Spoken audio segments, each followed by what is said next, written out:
Welcome to this episode of The Future is Calling Us to Greatness. Today I'll be talking with John Michael Greer, who is a peak oil writer, a blogger. Has written, actually, to be quite honest, of everyone that I'm interviewing in this series, I've not read anyone more deeply and more enthusiastically than John Michael. In fact, my first introduction to him was just maybe 8 months ago. I read The Ecotechnic Future. Richard Heinberg was the one that introduced me to that book. And then I listened to it. Fortunately, it was available on audio. And then I've read several others of his books that I'll talk about here. But John Michael, welcome to this podcast series, this interview series on The Future is Calling Us to Greatness. Thank you. It's a pleasure to be on. So, John Michael, could you begin just by sharing with our viewers and listeners a little bit about your own background, what your accomplishments, and especially like what you're particularly passionate about or interested in at this time? Mm-hmm. Well, I reached adulthood at the end of the 1970s, the early 1980s, the last time that American society was showing any signs of paying attention to the future or any future outside of Ronald Reagan's distorted imaginations. And I was at that time very heavily involved in what we used to call the appropriate tech movement. There's a phrase that doesn't get a lot of reference these days, but doing things like solar energy and wind power, but not paving over vast amounts of Nevada, home-scale technology, energy conservation, organic gardening in your own backyard. It was a really active movement in those days. And when that kind of collapsed in the 1980s, when the political decision was made to pump the Alaska North Slope and the North Sea oil fields at a breakneck rate to crash the price of oil, and basically gutted the emerging sustainability movement at the time. A lot of people just kind of trickled away and went and did other things and became yuppies and so on, but some of us didn't, and I'm one of the ones who didn't. And of course, that involved taking a lot of heat from people who were saying, "Oh, that's just so old-fashioned. We know, America's back. It's morning in America. We're going to be, the new American century is dawning." All that drivel. And some of us just kept on studying and practicing organic gardening, conserving energy, all the things that you don't talk about anymore, all through those years.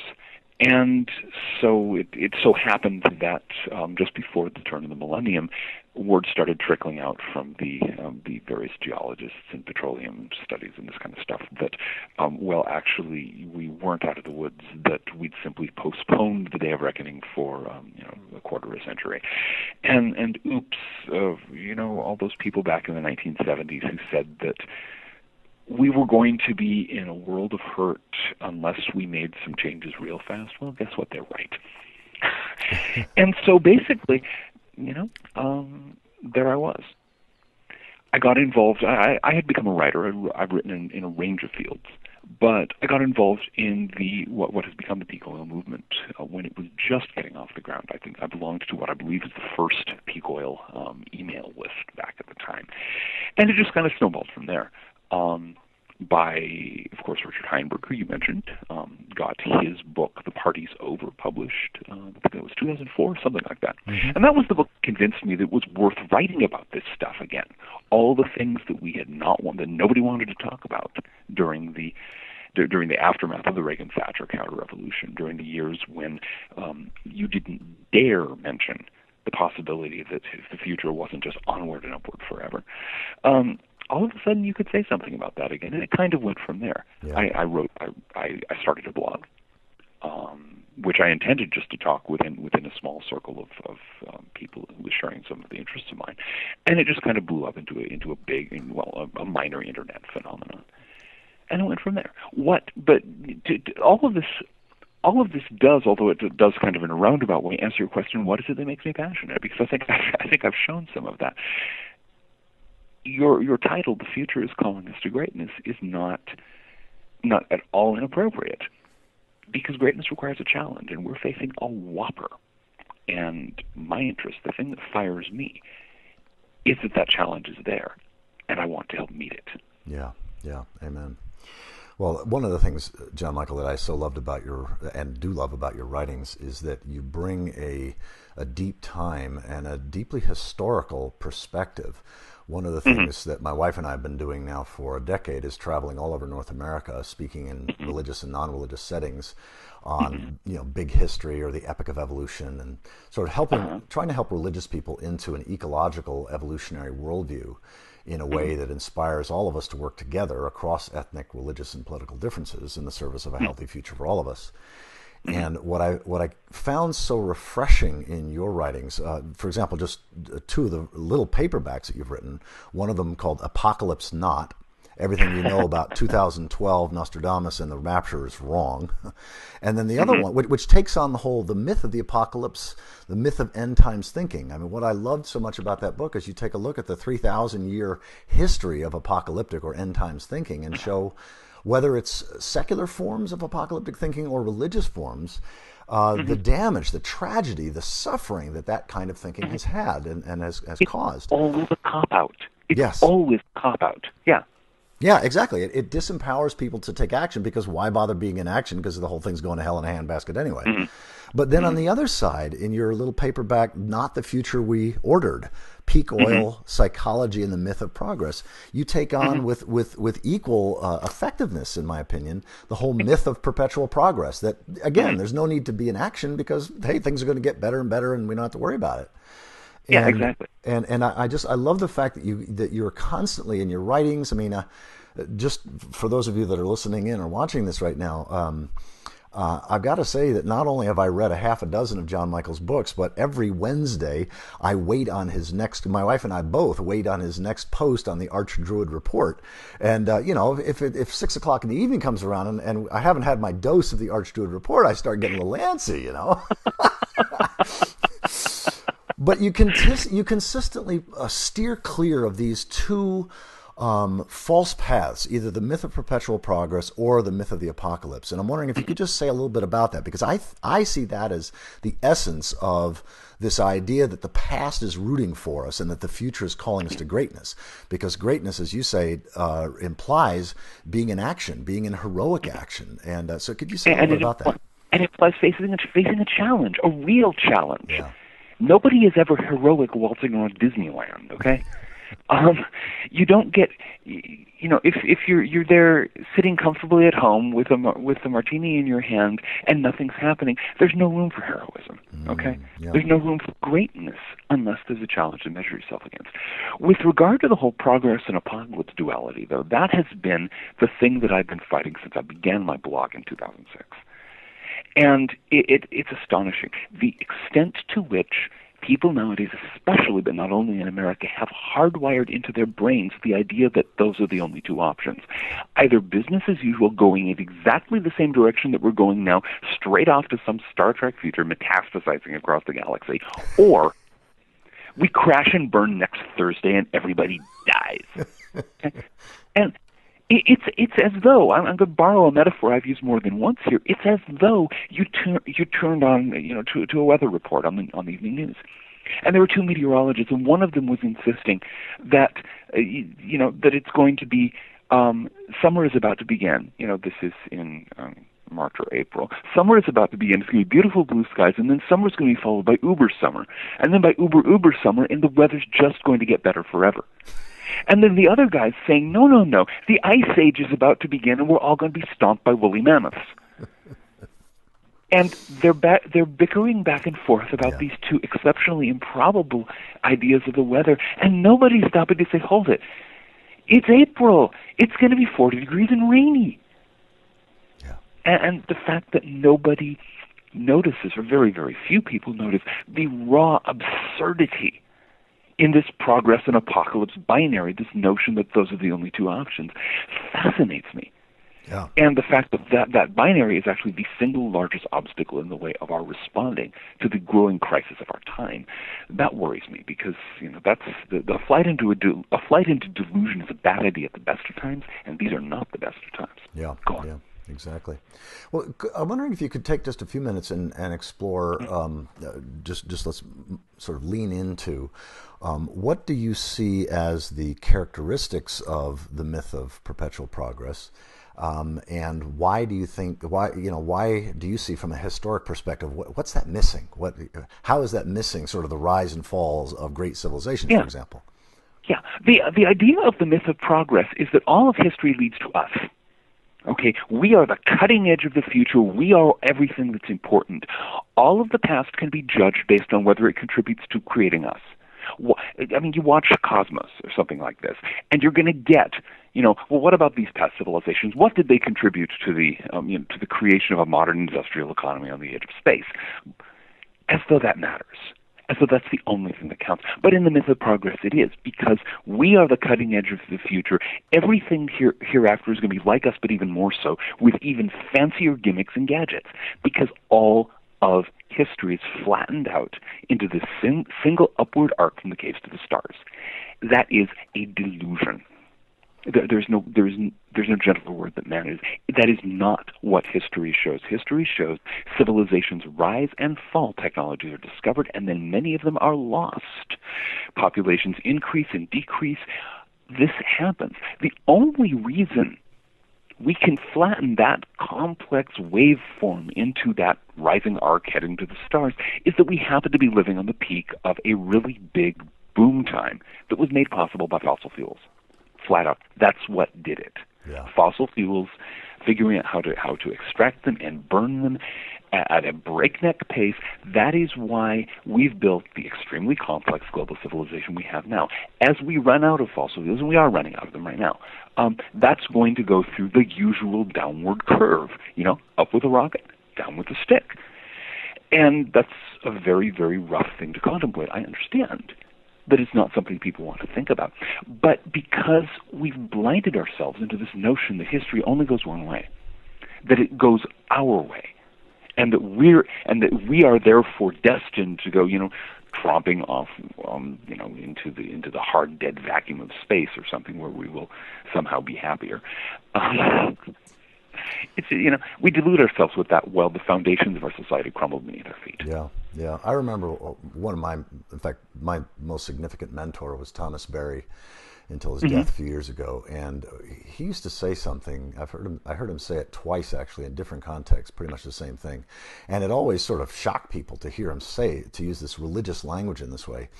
He used to say that to put too much energy and imagination and passion and time and money into the idea of space travel before we have learned to live in a right relationship with the air, water, soil, and life of this planet, he called blasphemy.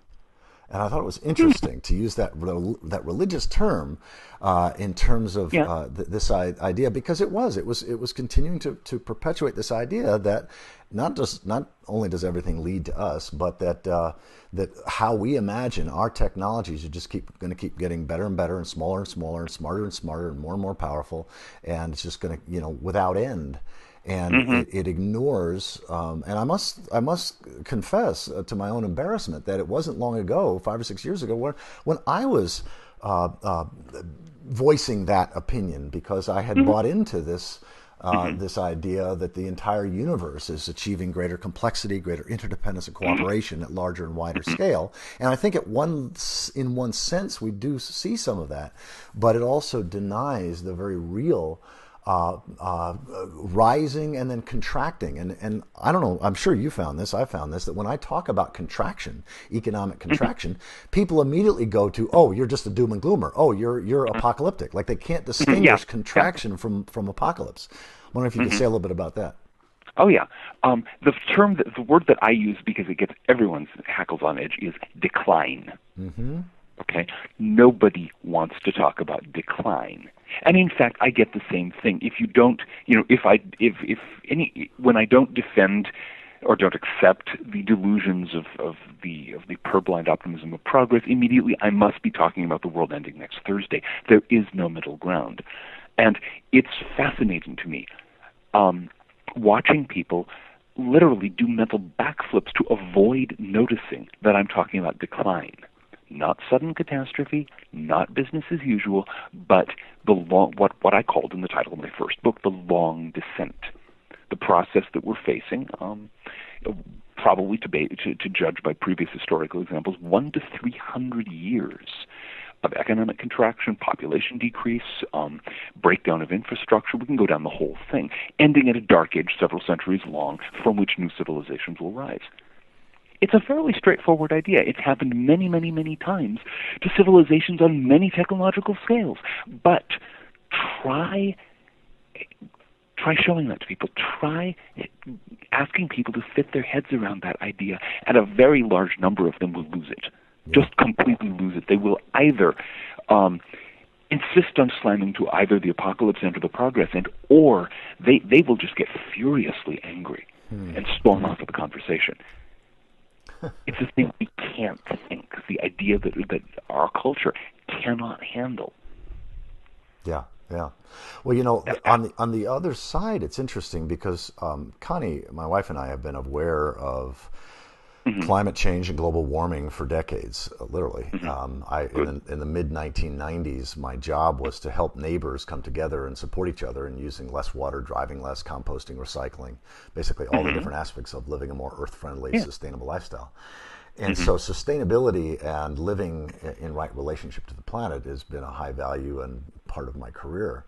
But just about a year and a half ago, we woke up to the urgency of climate change in ways that we hadn't before. We really hadn't seen, for example, the importance, the necessity of putting a fair price on carbon pollution, for example, finding some way of not allowing the free or subsidized polluting of the commons.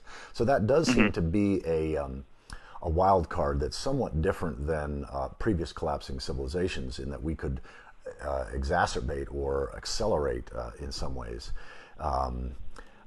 And yet there are those within those circles, there are those who really get not just peak oil but also climate change, who are now sort of the new apocalyptic folk.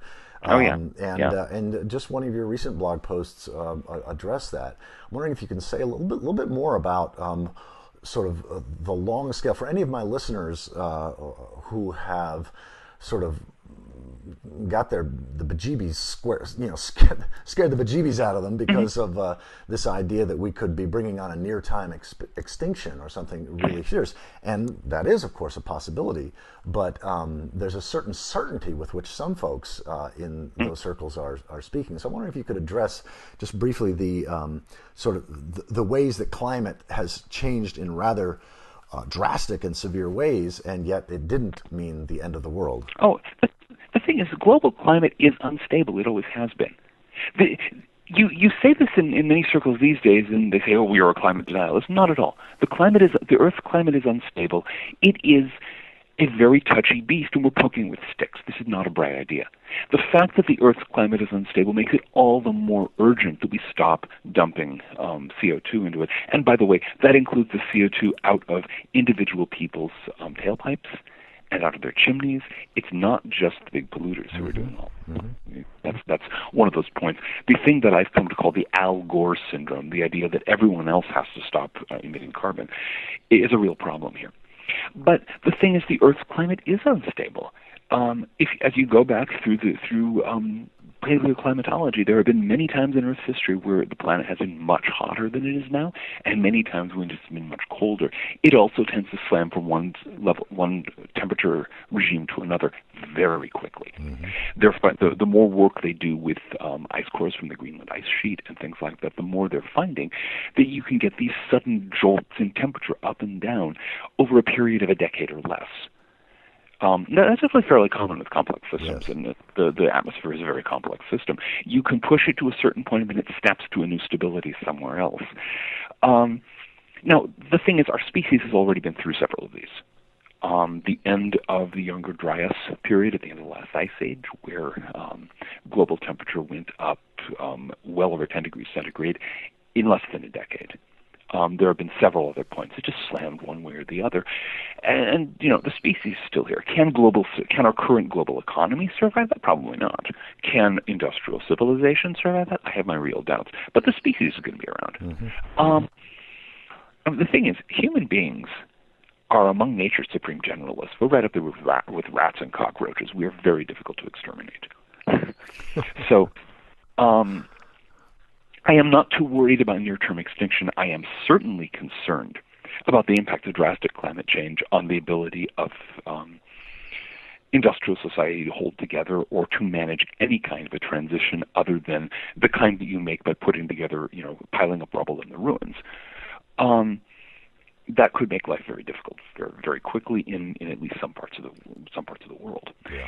But you get the near-term extinction people going, well, yeah, there are all these positive feedback loops. Yes, there are all these positive feedback loops. There are also a whole range of negative feedback loops, which they are not talking about. And they say, well, we have these peer-reviewed papers that prove that this. Well, no, the peer-reviewed papers are speculative, and they amount to about 3% of the total peer-reviewed literature. Cherry-picking scientific data to find the things to find these studies that support your preconceived agenda is a very common habit these days. And it makes a lot of very odd belief systems look superficially plausible because people go, oh, wow, there's a peer-reviewed scientific study. What does the consensus say? What do most scientists see? Most scientists in the climatological field are telling you, look, we're in, the global climate is changing because human beings are dumping CO2 into the atmosphere. There are going to be disruptions as a result. Absolutely. I think that's conclusive. I mean, we're already getting the disruptions. Mm-hmm. But to go from there and drag that into the old, weary fantasy of, oh my God, the world's going to end next Thursday, we're all going to die, and therefore we don't have to change our lifestyles now, which is what it's all about, of course. That's, been there, done that. Use the T-shirt to clean up the mess. Let's not go back. Yeah.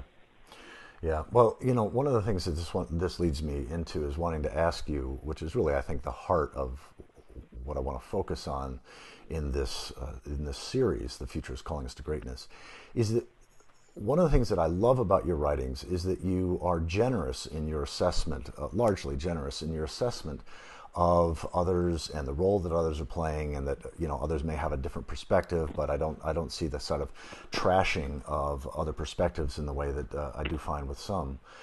Mm-hmm. What is it that keeps you inspired? Like, what is it when you wake up on any given day? What is it that inspires you to be in action? Like, how do you feel your place in this large expanse of time and space such that you are inspired to leave a positive legacy, to play your role in this unfolding future? What inspires you? Well, the first thing that inspires me is a recognition of just how small of a scale I'm on.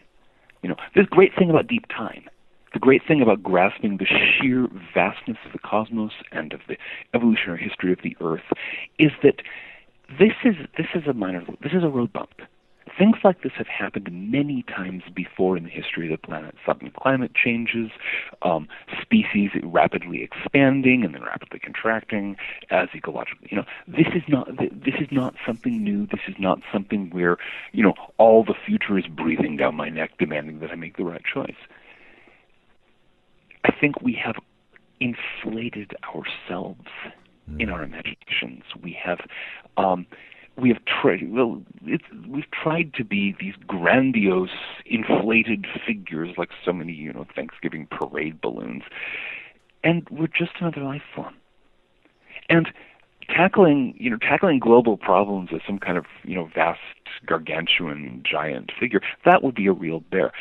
As another life form living in one particular geological period, in one particular corner of the Earth, that's something I can tackle. And that's something that I can tackle by taking action in my own life. So there's that sense of scale, and that's a huge advantage to me. That's something, and of course nature. Yeah. My own spirituality focuses very tightly on nature, and I find the cycles of nature, the resilience of nature, the tendency of nature to sneak up. You try to push nature out the front door, and she pops in through the back. This fills me with hope. This prevents me from falling into despair, because I know that even if humanity wipes itself out by some means, and okay, how many species have gone extinct before now? Okay, we're just another species in just another ecological crisis. It's not that big of a deal. Nature will deal. Yeah, well, you get people who are going, oh my God, we have to save the Earth. This poor little planet here that's desperately waiting for us. The Earth is a tough old lady. Okay? She has brushed off comet impacts and global glaciations and all kinds of stuff. She is a lot tougher than we are. She's a tough old broad, and we need to start worrying, it's not the earth is your mother, treat her with respect, put her in a nice nursing home. No, the earth is your mother, and she is really getting really peeved and is reaching for reaching for the ruler with which she is going to paddle you black and blue. We have forgotten, we have forgotten that a good-sized hurricane releases more energy than the entire world's nuclear arsenals. We have forgotten just how tiny we are compared to this planet, how tiny the planet is compared to the cosmos. We think, we're basically a bunch of children who've put on, gotten paper crowns and tied towels around our necks to look like capes, and we're strutting around claiming to be the lords of creation. And the planet's going, will you grow up and get over it? You might want to clean up the mess. I love here you're doing it in this interview that I keep just loving when I read your writings, is these metaphors that just stick with us. I remember one of the metaphors, I think it was in the Ecotechnic Future, because in my opinion, the two most substantial books that you've written in terms of big picture. I mean, I loved your book, The Wealth of Nature, Economics as if Survival Mattered. I thought that was one of the best books I've ever read on economics. Thank you. But The Long Descent, a user's guide to the end of the industrial age, and then followed by the Ecotechnic Future, envisioning a post-peak world. Those two went so well together, and I think it was in the Ecotechnic Future where that you used the analogy of the overturned grain truck. Was that where that was? I think that was, yeah. You overturn a grain truck in a meadow where there are mice. And the mice go, wow, plenty of food. And so they eat and they breed and they eat and they breed. And they don't notice that the grain's running out. Oops. Yeah. That's basically, that's the history of humanity and fossil fuels. Yeah. Well, could you say, because this is where I'm fascinated in terms of a lot of people that I talk with, because I'm sort of reaching middle of the road America. I'm constantly, virtually every Sunday, I'm preaching in some church around North America and doing evening programs, and so it's sort of your average folk. And many people have bought the line that well, no, things are going to get better and better. We're just going to keep finding new energy sources. And so, for example, fracking right now, and they're not aware of some of these bubbles, including the fracking bubble. So, could you say a little bit about that? Well, one of the problems with the whole myth of progress is that it makes people suckers. In the strict old, economic con man variety, people become gullible, and so there's no shortage of bunco artists and con men and grifters who are willing to sell them the Brooklyn Bridge on the basis that, well, of course, things have got to get better. So why don't you buy shares in this perpetual motion machine or what have you? People are really, really gullible right now because they're stuck in this fantasy of perpetual progress. The fracking bubble is just a classic example of that. Fracking technology has been known since the 1970s. The Bakken shale, the Marcellus shale, those were all discovered decades ago, and it wasn't cost effective to bring them online yet because prices were relatively low. Once the price of oil got above $100 a barrel, that was a different matter. But what happened then was you had people zeroing in on the known sweet spots where you get a lot of oil in a hurry or a lot of natural gas in a hurry, and so they got things. You got the wells drilled, got stuff pumping, showed this steep increase in oil production, and proceeded to take that to Wall Street and Main Street and cash in by insisting that it was just going to keep on going that way. Those of our listeners and viewers who experienced the housing bubble will remember the claim that housing prices were just going to keep on going up forever. That's always the logic of a speculative swindle, and that's what we're talking about here. And people will get deeply invested in this delusion. We've had all these pundits talking about how the United States is going to, use its abundant natural gas resources to free Europe from Russian control by way of Russia, since Russia supplies like a third of Europe's natural gas these days. Nobody was bothering to look at the facts and figures. The U.S. has no natural gas to spare. We import over 100 billion cubic feet of natural gas a month. That's imports over exports. That's our net import. We are a net importer. We burn more than we produce even now. Even if you look at the most wildly optimistic claims it's going to be 2020 before we have any to export. And yet, in the Wall Street Journal and in the New York Times and all of these mainstream periodicals, people are blustering along about how we have all this natural gas and we just need to build terminals and ship it to Europe and, crash the Russian economy, blah, blah, blah. What do suckers gain? Yeah. I honestly think that thousands of years from now, the grifters and con artists and bunco men of civilizations that aren't even born yet are going to look back to our time as the golden age of fraud, the age when people were desperate, so desperate to be convinced that they could have whatever they wanted that you could sell them on anything. Because we are so gullible. We swindle ourselves. And that's what the fracking bubble is. It's the latest con job. It's the latest swindle. And it's going to end up with, large sections of rural America with water you can't drink, with rusting remains of dead frack well equipment, the usual series of bankruptcies and so on, and a certain number of con men who are sitting there counting their ill-gotten gains going, hey, what will we do next? Yeah. Well, there's two different paths that I want to go right now, because one you reminded me of that is really near and dear to my heart and to Connie's as well, which is a form of what gets called spirituality that is really about living in right relationship with life, and sort of whether you call it nature, spirituality, deep green or dark green religion, as Bron Taylor talks about it, but it's a form of religiosity or a form of spirituality or spiritual practice that is deeply ecological, that sees our relationship to life and to what sustains and supports life as being paramount. And when I read your book, Mystery Teachings from the Living Earth, An Introduction to Spiritual Ecology, what I loved about that was that I felt that you had really articulated some of the core principles of what it means to live with a spirituality that is ecology. I mean, I often say ecology is my theology, and of course you are the Archdruid, that is the sort of chief or presiding officer of the ancient order of Druids in America, which is obviously clearly a nature-honoring spiritual path. So could you say a little bit about sort of ecology as theology, or sort of or a right relationship to the planet? Well, it's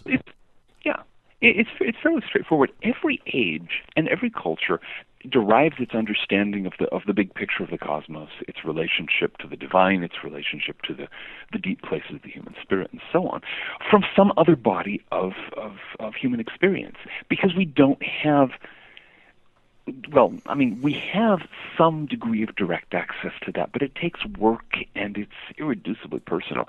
So we usually borrow metaphors. For a very long time in the Western world, the standard metaphor was drawn from basically feudal politics.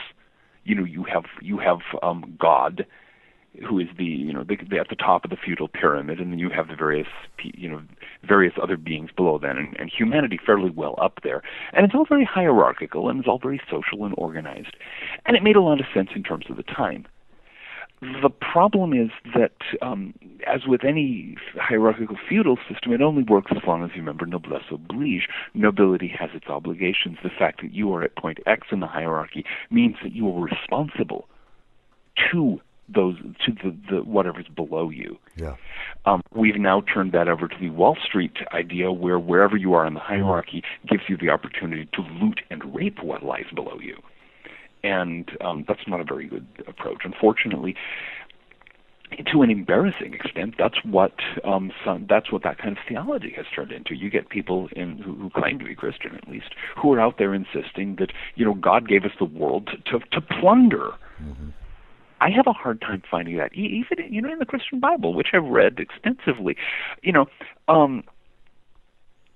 does say, it has some things about how we're supposed to. We may have dominion over the earth, although, again, the Hebrew can be translated in a range of ways. But that doesn't mean that this world that God created is there for us to strip to the bare walls and trash. I don't see that. But more generally, we're starting to realize that the old feudal metaphors don't work too well anymore. Mm-hmm. We don't live in a feudal society. We haven't lived in a feudal society for a long time. And when people insist at the top of their lungs, say, Jesus is Lord, again, that's a feudal terminology. They're saying, I've pledged my fealty as a knight to this Lord, which is great if you live in a feudal society and you understand things that way. What does it mean now? Exactly. And so our metaphors are shifting. Our metaphors have to shift.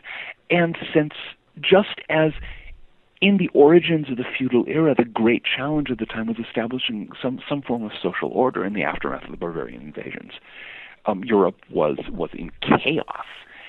And so the greatest need was to come up with some way to reestablish social order and the rule of law. Feudalism did that. And so those metaphors were the obvious things to borrow to a religious context because they reinforced that necessity, or the thing that was meeting that necessity. Our necessity right now is coming into a right relationship with nature. That's the non-negotiable requirement of our crisis these days. And so our theologies will inevitably, those theologies that work, those that last, those that don't simply get chucked into the dumpster, as with the passage of time, they're going to be ecological theologies. They're going to be on the relationship between the part and the whole, on the relationship between the individual and the cycles that sustain our lives. There's been some very serious work done both within and without the Christian mainstream, but there needs to be much more, and it needs to be based on an actual understanding of scientific ecology, by the way. I've seen a lot of people for whom ecology just amounts to feeling warm and fuzzy about nature as you drive past it in your SUV. That does not cut it. I completely agree. In fact, I often say it's evolutionary ecology. That one needs not only a spatial understanding of the interrelation of living forms and what gets called the environment, but also a deep time understanding that with the passage of time, climate changes, glaciers come and go, and these regimes shift and species shift, not just individuals but entire populations. Very much so, very much so. And in the process, this is kind of a pet peeve of mine. We have got to get out from under the notion that evolution equals progress. Yes, yeah. We've got to stop. My favorite example, I was giving a talk on subjects not too far from this, in a small town, a small, actually sort of yuppie exurb in Southern Oregon once. And in the question and answer session thereafter, somebody says, well, but don't you think that children are just so much more evolved than adults are?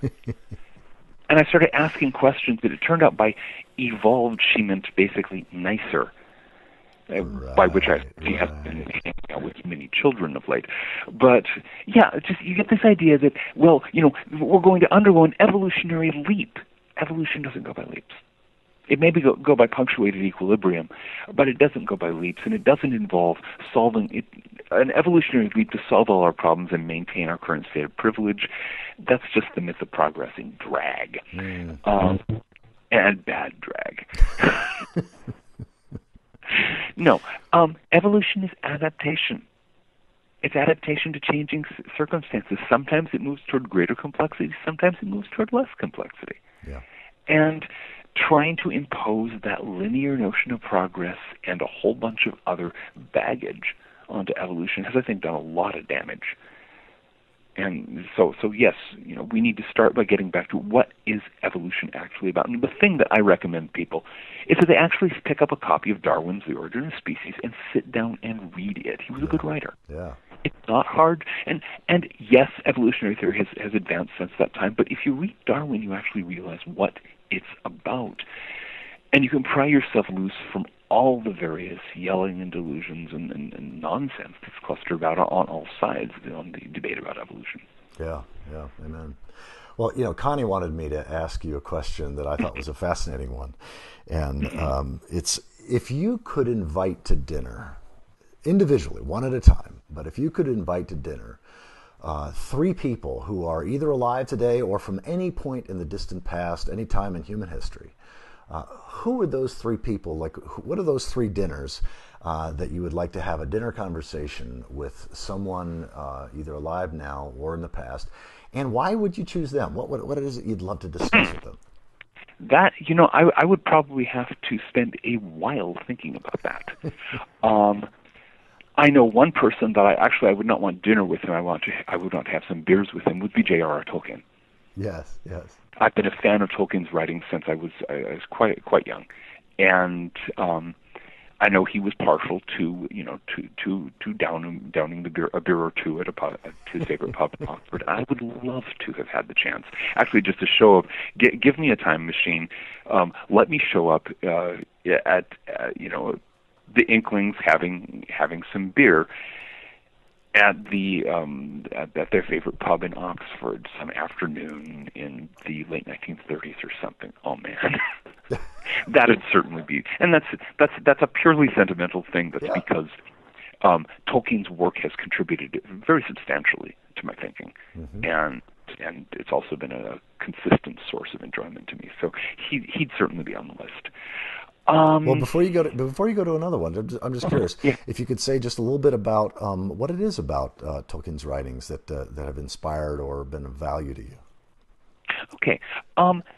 It's really changed over time. The thing that it gave me when I was very young, growing up in a disintegrating suburban family in a suburb of late 1960s, early 1970s America, was a vision of evil. We did not talk. I mean, evil was what the Russians were up to. Okay, we get that. The idea that there were things that I don't know. It's hard to put a finger on it more precisely. But Tolkien, over and above Sauron the Dark Lord, you have this sort of basic shadow projection shape. Okay, we've got that. But the individual and that the watching individuals in his story rising or falling, encountering challenges, and either surmounting them or being crushed by them. There's a great deal of depth there that I think has not been well understood by a lot of his recent critics. Also, he had the idea of decline. He had it down cold. Middle Earth is a realm in decline. It's you're at the tag end in the War of the Ring. You're at the tag end of the whole long, bitter story of the elves, and all of these great historical processes that have trickled down to a part of the world, a land that is mostly empty. I mean, you have the Shire here, you have Bree there, you have Gondor and Rohan, a few kingdoms here and there, but you're traveling across a lot of empty land where people used to live. And the contrast between that and the whole vision of onward and upward and over and populations growing and all the stuff that was standard in that time, I think that really helped me pop loose from the fantasy of perpetual progress and grapple with what our future might actually be like. Yeah, that's great. And there's I mean, I could probably write a book about Tolkien. I may one. There's a lot of richness there. So Tolkien would certainly be one. Okay. Yeah, and feel free to, instead of dinner, feel free to, who would you love to have beer in a conversation with? Yeah, that's beyond that. That's of course there could be some language issues. I don't have anybody alive today in mind. Yeah. Partly that's because I mostly read books by dead people. Partly that's because I mostly enjoy books by dead people. Partly it's because it's a very deliberate attempt to stay out of the collective consciousness, not to think thoughts that are not the thoughts that everyone else is thinking right now. Yeah. And, let's see. One person who I would really be interested, I would find, although probably he wouldn't be into the beer, so we'd have to do dinner, typical ancient Greek dinner, with the wine being passed around and so on, would be Proclus Diadochos, who was the last really major figure in the history of pagan Neoplatonism in ancient Greece. He was a philosopher. He was a mystic. He was into a lot of of what was going on in the last great age of pagan thought before the intolerant end of Christianity got control of not merely their religion but of the classical world and stomped it out. He was an interesting guy. He wrote some fascinating stuff, and he also knew what it was like to live in a society that was dying, in an age in decline, and to look around and say, okay, what can be saved? Yeah. And then if I had to pick a third, it would probably be, and here the beer would be an option, or dinner, or almost anything, would be William Stuckley, Reverend William Stuckley, who was British. He lived in the 18th century. He was one of the founders of the modern Druid movement. He was also a clergyman in the Church of England. And he was also one of the first really good archaeologists in England. He did studies at Stonehenge and Avebury, some of the other things like that, that are still, people are still looking at going, okay, this is really good. This has a lot of detail, including things that are no longer visible today. And he was a thoughtful cat, and he had some odd ideas. He had some interesting ideas, I think, and he would be interesting to me because he was very much active in creating the early stages of the spiritual tradition that I'm now involved in. Yeah. And so it would be kind of interesting to share some news and find out what I'd be very fascinated to know what he would have thought of the next 300 years of modern Druid history. Yeah. Well, I'd like to be in on that dinner or that beer because I pastored 3 churches over the course of a decade. The first one was in Granville, Massachusetts, where I was the pastor of the only church in a town of 1,500 people. So I literally married, buried, and baptized everybody who wanted it. I was the town parson in the old New England sense. Yeah. Oh, yeah. And while I was there, I connected with the Earth Spirit community out of Boston, a neo-pagan group, and went to several of their once-a-year sort of large pagan festivals. And there was a period of about a year and a half, maybe even 2 years, where I wore a clerical collar and a pentagram, and I called myself a Christo-pagan. And, and my congregation, I mean, I'm sure their prayer was, God, why couldn't we have gotten a normal minister? I mean... Yeah. But that integration of sort of a deeply earth-honoring faith tradition with sort of a classical religious orientation is something that I've been fascinated with for decades now. And there's been a lot of people doing that sort of thing, and there are a lot of people nowadays. There's, although at this point the Christo-pagans who are out there typically get a lot of heat from the Christians and a lot of heat from the pagans.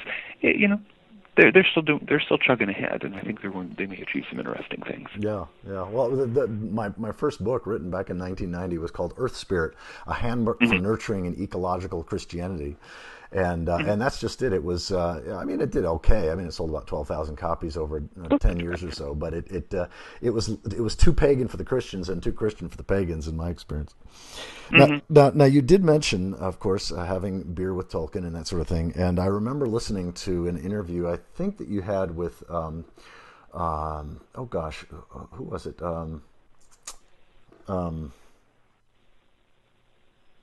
Could have been almost anyone. Well, there was an interview that you had where you discussed if the 4 horsemen of the apocalypse come. That was with Peak Prosperity. Yes. If the 4 horsemen of the apocalypse show up, offer them beer. Is it exactly? Say a little bit about that, because I found that funny, but also it's very simple. One of the people always come to me and say, "Oh my God, what should I do?" If in fact industrial society is clattering down the slope of the long descent, we're facing 1 to 300 year period of radical economic decline, infrastructure collapse, all this stuff ending in a dark age. What should I do? And the piece of advice that I tend to give them first is learn a useful skill that people will pay you for, even in the worst possible times. The obvious example is learning how to brew good beer. I mean, if Attila the Hun rides up to your front door and you hand him a cold one, he's your friend. Seriously. In the pirate societies of the Caribbean, okay, the most lawless, brutal, murderous human communities probably in the history of the planet, where human life was worth nothing. People who had necessary skills, doctors, shipwrights, blacksmiths, brewers, people who could distill rum, okay, led charmed lives. Nobody would mess with them because everyone had these, brutal pirates who would kill somebody just for the fun of it, would not harm them because you knew your life might depend on this person being A, alive, B, able to, carry out his profession, and C, willing to help you. Yeah. And so if the thing to do is make sure you have skills that people will find necessary even in the worst possible times. And beer brewing is one of those, of course. Yeah, yeah. I think it was in your conversation with Chris Martins. Yeah. Yeah. Yeah. Cool. Well, John Michael, just sort of beginning to wind down here, anything that you'd like to share with my audience in terms of what you're sort of most passionate about now? Like, what do you have a book that's just recently come out, or how do people learn more about your work and going more deeply into it? Okay. In terms of my work, obviously the place to be is Wednesday nights at the http:// the archdruidreport.blogspot.com. I post Wednesday. It depends on when I get the essay done, of course, but every Wednesday night a new essay goes up, and I will probably be taking a break later this spring for maybe a month or so, but I'll announce that. And generally speaking, that's kind of the up-to-date place. That website also has immediate access to all of my peak oil books. They, you can click right through and buy them from the publisher, and which is of course better for authors too, since we get more royalties that way. Mm-hmm. So there's that. My latest book, which is just out, is titled "Decline and Fall." There's a cheery title for you. The End of Empire and the Future of Democracy in 21st Century America. Because over and above the stuff that we've talked about, the end of the industrial age, the sort of rattling down the slope toward the dark ages of the industrial future, there is also the far from minor point that the United States, since the end of the Second World War, has been balanced at the peak of the global political structure and has profited hugely from it. The 5% of us who live in America right now use about a quarter of the world's energy resources, about a third of its raw materials, about a third of its industrial products. This does not happen because everyone loves us so much, of course, and it is considered highly impolite to mention that it might have something to do with the fact that we've got troops garrisoned in 140 different countries. But, unpopular though it is, the word empire really does describe the situation quite nicely. But the problem with empires, as the British found, of course, in their day, and the Spanish before them, and so on back through history, is that empires are self-terminating phenomenon. They don't last. They fall. And when they fall, unless the country that had the empire is able to get in good with the next one, as Britain did with us, the former imperial center is in for a world of hurt. Mm. And so there are the specific consequences of our age of imperial excess that we're going to have to deal with. And there's also, the fact that we've basically trashed our democratic institutions in the rush to global empire. And now that the rush to global empire is ending up awkwardly in decline and fall, the usual consequences, maybe we might want to think about learning how to be a democracy again. Yeah. What a concept! Yeah. And so that's basically what this book is about. I'm excited by it. I think it'll be interesting to see what kind of reaction it gets. I've had copies sent out to a lot of the big highbrow journals, all of whom have pretended they never got it. It should be fun to see what comes of that. But so that's kind of the hot title right now. That's great. At the beginning of this conversation, before I turn the recorder on, one of the things that I asked you, because you'd mentioned in an email that you were Aspergers, and one of the things we began talking about, and I just wanted to know if you'd be willing to share a little bit, is to what degree do you find that your being Asperger's has assisted you in really focusing? Because frankly, the way you use the human language, the English language, I just find, my wife and I both find, just so beautiful and brilliant. And so anything you'd like to say about that? Well, basically, the problem is that the labels that we have, such as Asperger's or autism spectrum disorder, what have you, cover a very broad range of human neurological phenomena. That I have something fairly well. I have what I think is currently referred to as adult residual Asperger's. I'm nowhere near as geeky as I was when I was like 12, and I've developed coping routines so that I can handle dealing with ordinary human conversations and things like that. But one of the oddities of my particular version, I think entirely in spoken language. Everything that goes through my head is like a conversation or a monologue. And, most people with Asperger's apparently think in pictures or things like that. They don't think verbally. I do. And most of what I needed to learn to become a competent writer was learning how to write the way I talk, learning how to write the way I think. And, of course, that's not something they teach you. I had to blunder my way to it. And Sure. But that on the one hand, the other great advantage that I think Asperger's syndrome and things like it have is that you're not part of the collective mind. Human beings we're social mammals, we're herd animals, okay?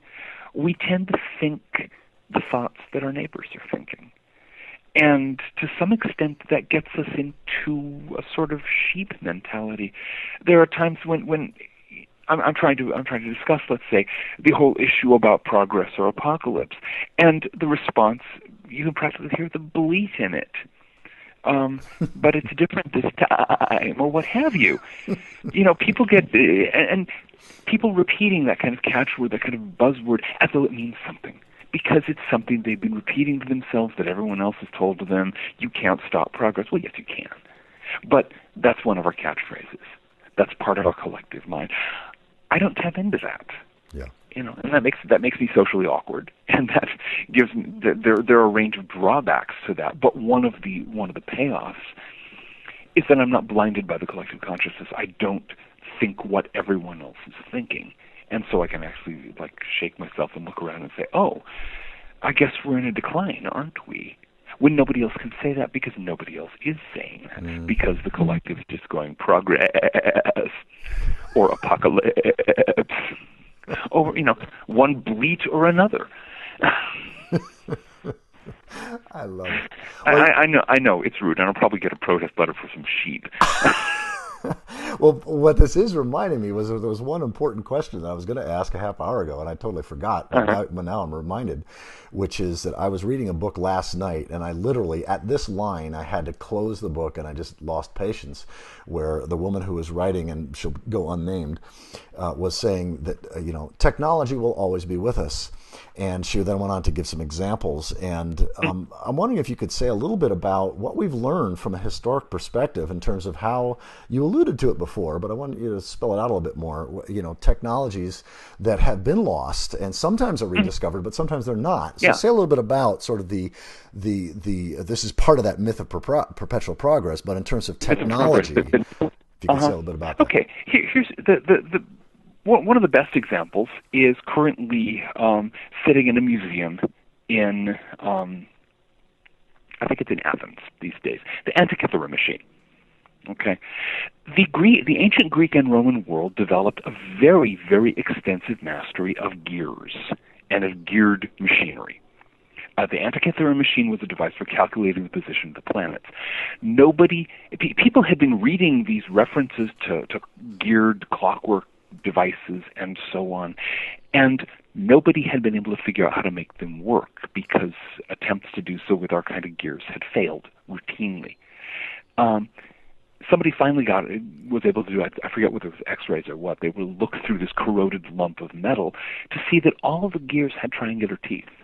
We don't use gears with triangular teeth. Our gears have square teeth.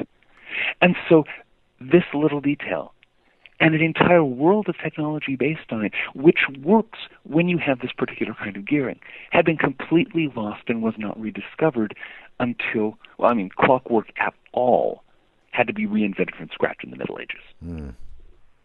Now, it so happens that we did recover that technology.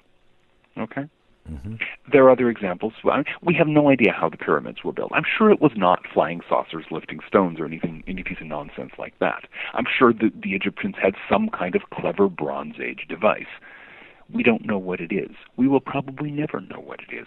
And in fact, if you were to try to cut a contract to build the Great Pyramid today, it would be a real mess trying to make something like that happen even with existing technology. It would not be an easy thing. It would be incredibly expensive, and there would be some aspects that might well challenge anybody's capacity to do them. Here's another example. Brian Ward Perkins, I think is the guy's name.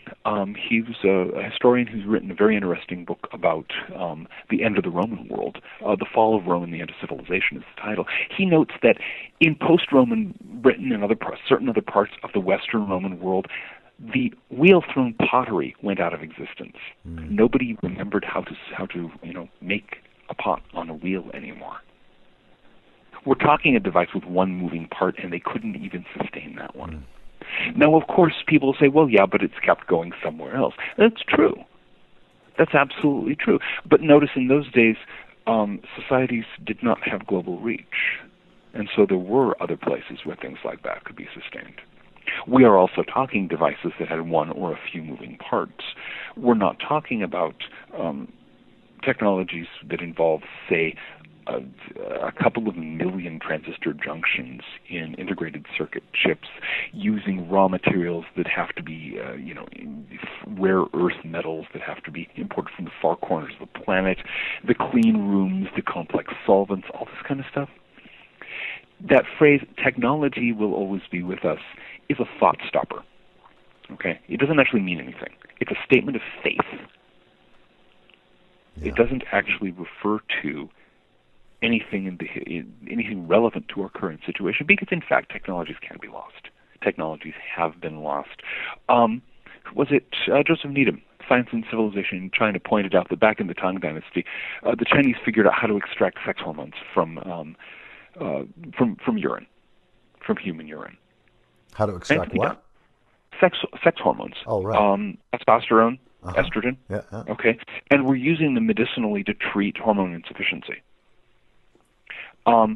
That was then lost, and there were only references in papers, in surviving documents that allowed Needham to put together what this had been about. And that probably wouldn't have happened except the Western science figured out how to do the same thing in a different way in the 1950s. Yeah. Okay, so technologies can be lost, especially when they're incredibly complex technologies that can only exist because we can throw incredibly extravagant amounts of fossil fuel energy into maintaining them. So just, muttering this as a credo, technology will always be, sure, technology will always be with us. A stone hand axe is technology, okay? Mm-hmm. Doubtless human beings will always have some kind of technology. That doesn't mean we're going to have the technology we have now. Yeah. Well, that's one of the things I've enjoyed about some of your recent blog posts, exactly that, bringing back to mind people who really got that all technologies, or that it's important to sustain certain technologies, because if they're lost, there's a huge cost in trying to bring them back. Yeah. And, of course, that's one of the main strategies that I have in my blog and more generally, is trying to encourage people to adopt technologies, to adopt practices, things that may be useful for the future, save them now, teach them to others, pass them on. That's how it's going to get there. Yeah. Well, this whole notion that the future is calling us to greatness, I wonder if we could conclude this conversation with just a little bit, anything you'd be led to say about green wizardry. Mm-hmm. The Green Wizardry Project, that was kind of a metaphor that went crazy on me. I was talking about, in a blog back in 2010, I was talking about the old appropriate technology movement, which I mentioned early in this conversation, and said, what we need are green wizards. What we need are people like the wizards of the Dark Ages, folks who knew some specialized stuff and could put it to use, and even when it wasn't popular. Even when most people thought it was like, ooh, icky or spooky or something like that. And people just kind of jumped on the metaphor and ran with it, and so I did also. The idea is that, the idea in my book, Green Wizardry, is that the techniques that were devised during the 1970s and early 1980s of appropriate tech movement are very well suited for our needs just now because they operate on a home scale or a small community scale. They're basement workshop projects. They're things that do not require huge capital investment. They don't require the government to cooperate. They're things you can do for yourself. They're things that have to be done on an individual level, and so they can be done on that level, so you can do them right now. And that became that really helped me bring together a lot of ideas that I've had, and a lot of enthusiasm built up around it, because so many people, they're they're looking at the crisis of our time, the rising waves of crisis surround us, and all that most pundits, all that most of the media says you can do is, well, contribute some money to this big organization that will spend it on lobbying. Okay, big deal. What can I do is the question I feel very often. And so there are lots of things that we can do, but they start with changing our own lives. And that, by the way, is one of the keys to greatness. Mm. That's one of the keys to the magnificence that we are all capable of. You have to start with your own life. You have to start by transforming your own life. Mm-hmm. Until you change your life, you can't change anything else. But once you change your life, once you realize that you don't have to do the same thing, you don't have to live the same way, there's a freedom that comes from that. And it's in that freedom that we gain the capacity to accomplish great things. Yeah, amen. I mean, I've experienced that up front and personal, because for 12 years, Connie and I have been effectively homeless. We live out of the generosity of people who open up their homes to us, and yet we actually have this subjective experience that we're the richest people on the planet, that we get to do this work at this amazing time with all these incredible colleagues, and we get to live with each other, traveling the continent, sharing this sort of bridge building, hopeful perspective grounded in an ecological worldview. It just doesn't get any better. No, when you take what you're supposed to do and chuck it in the compost and go do what you know you need to do, the freedom and the power that is released by that, it's really quite amazing. That's really been the story of my adult life. And there have been a lot of rough patches. There are. But, if you're going to be great, you're going to face challenges. If you're going to face challenges, you're going to have to work. And it's going to hurt now and then. That's simply the way it is. Tolkien, who we referred to earlier, had that one down pat. The journey of the Fellowship of the Ring was not a picnic. Yeah. It was a rough road with a lot of very hard times. And it accomplished something great. I think we can all look at our lives in that sense and just look at it and say, okay, what do I need to do? What do I need to walk away from? What do I need to head toward in order to achieve something great with my life? Yeah, exactly. Well, John Michael, thank you so much for this conversation. I hope that in late October, which is when Connie and I will be passing down from, we're participating, we're cheerleading and supporting the Great March for Climate Action this year. So we're going from Los Angeles to Washington, D.C. over about 8 months. We've got about 90 speaking engagements lined up. But we'll be coming through the Cumberland, Maryland area, and hope to see you and Sarah at that time. Sounds like a plan. Great. Thank you, John Michael. Thank you. It's been a pleasure to be on. Thank you.